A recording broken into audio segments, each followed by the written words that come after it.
This is so funny to me, considering that I literally just made a video talking about on my other account saying, if you really want to make some money, you got to leave Hattiesburg, Mississippi. You got to leave Hattiesburg, Mississippi. But I have been seeing a lot of different things going around because it's the 20th anniversary of Hurricane Katrina.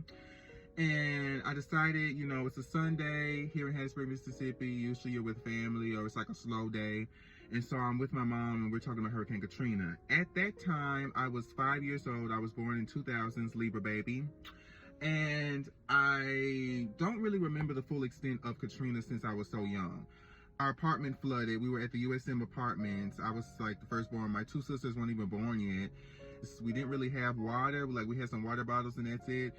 We had another family friend and his child, and we were talking, and the winds were just coming in. But I did not experience the same kind of destruction that some Mississippians experienced, and I did not experience some of the destruction that a lot of people in New Orleans experienced. Now, there's been some videos talking about Katrina, and mostly when people are talking about the full extent of Katrina, they're talking about New Orleans because of what the government did to New Orleans, because of how bad and brutal it was. But people forget that Hurricane Katrina also hit Mississippi, right? It hit Mississippi, and I believe it went to Alabama.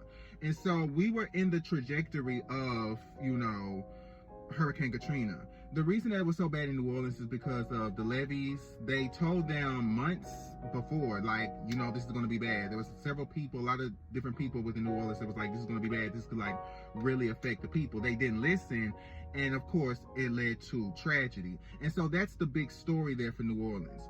But being in Mississippi, no one really had any coverage about. I saw some coverage about what happened in the Gulf Coast. They was talking about the casinos. It was like this news channel on the Gulf Coast, and they were talking about the casinos over and over and over again. The casinos are gone, right? And I was like, okay, halfway into it, I was telling my mom, I was like, when are they going to talk about the fact that the people's homes were demolished? When are they going to talk about the fact that the neighborhoods were demolished? We're talking about the casinos at the edge of the fucking beach. We're not sitting there talking about any other people whose homes and civilizations were messed up. They eventually got to that later on in that documentary that was produced by, I believe, a network, news network from the Gulf Coast.